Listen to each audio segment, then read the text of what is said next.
Paris. It's 1944. Inactive Paris. Four friends spend their days in a narrow room atop a left bank apartment building. The neighbors think they are painters, a cover story to explain the chemical smell. The friends are members of a Jewish resistance cell. They are operating a confidential laboratory to make false passports for children and families about to be deported to concentration camps. The youngest member of the group, the lab's technical director, is practically a child himself, Adolfo Kaminsky, age 18. If you are doubting whether you have done enough with your life, don't compare yourself to Mr. Kaminsky. By his 19th birthday, he had helped save the lives of thousands of people by making false documents to get them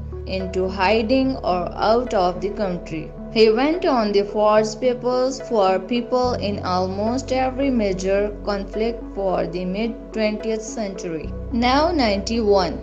Mr. Kaminsky is a small man with a long white beard and tweed jacket who shuffles around his neighborhood with a cane. He lives in a modest apartment for people with low incomes, not far from his former laboratory. Why did he do it? It was not for the glory. He worked in secret and only spoke about it years later. His daughter Sarah learned her father's whole story only while writing a book about him. Adolfo Kaminsky, A Forger's Life. It was not for the money either. Mr. Kaminsky says he never accepted payment for forgeries so that he could keep his goals clear and work only for causes he believed in. He was perpetually broke and scraped together a living as a commercial photographer. He said the wartime work put such a strain on his vision that he eventually went blind in one eye. Though he was a skilled forger, creating passports from scratch and improvising a device to make them look older, there was little joy in it. The smallest error and you send someone to prison or death. He told me it's a great responsibility. It's heavy, it's not at all a pleasure. Years later, he's still haunted by the work explaining. I think most of the people that I couldn't save.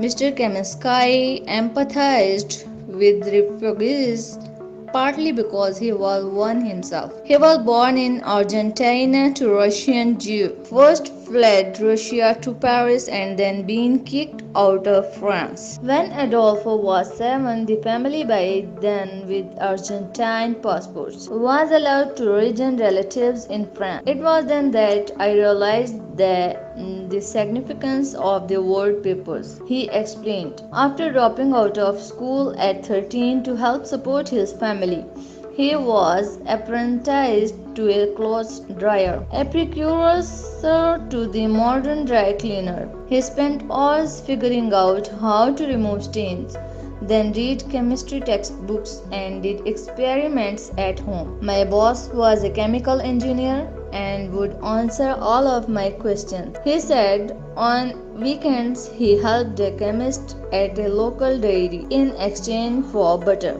In the summer of 1943, he and his family were arrested and sent to Drancy, the internment camp for Jews near Paris that was the last stop before the death camps. This time their passports saved them. Argentina's government protested the family's detention, so they stayed at Drancy for 3 months, while thousands of others were swiftly sent on to die. Mr. Kaminsky remembered a math professor who had agreed to tutor him in the camp. One day when it was time for our classes, he was not there. He hadn't wanted to tell me beforehand that his name was on the list. The Kaminskys were eventually freed, But they were not safe in Paris, where Jews were under constant threat of arrest. Soon Argentines were being deported too. To survive, they would have to go underground. Adolfo's father arranged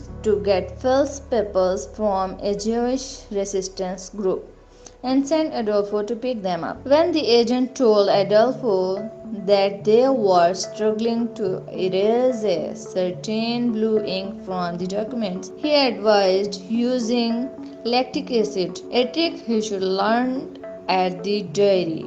It worked and he was invited to join the resistance. Mr. Kaminsky's cell was one of many. He would get tips on who was about to be arrested, then warn the families, assembling new papers for them on the spot. The group focused on the most urgent cases. Children who were about to be sent to Renzi, they placed the kids in rural homes and convents or smuggled them into Switzerland and Spain. In one scene from the book, Mr. Kaminsky stays awake for 2 nights straight to fill an enormous rush order. It's a simple calculation. In 1 hour, I can make 30 blank documents. If I sleep for an hour, 30 people will die. Historians estimate the Francis Jewish resistance networks together saved 7,000 to 10,000 children. Some 11,400 children were deported and killed. After the war, Mr. Kaminsky didn't plan to keep working as a forger, but through his wartime networks, other movements got in touch. He continued forging papers for 30 more years, playing a small role in conflicts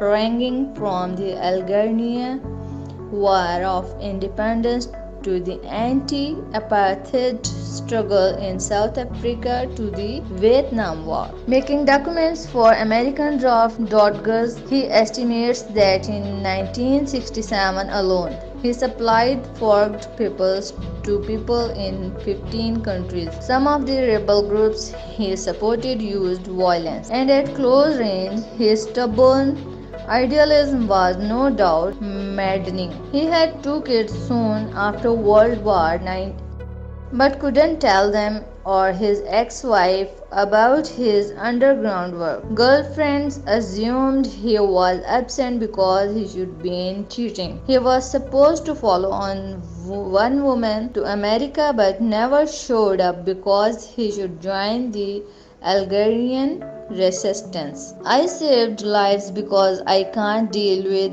unnecessary death. I just can't, he told me. All humans are equal, whatever their origins, their beliefs, their skin color, he later added. There are no superiors, no inferiors. That is not acceptable for me. In 1971, convinced that too many different groups knew his identity and that he should soon be caught and imprisoned, Mr. Kaminsky quit forging for good and mostly made living teaching photography. On a visit to Algiers, he met a young law student, Tourist Ancestry, who was the daughter of a liberal Algerian imam. They are still married and have 3 children. He knows there are children in similar peril today and that having the wrong passport can still cost your life. I did all I could when I could, now I can't do anything, he said. Surely, though the rest of us can.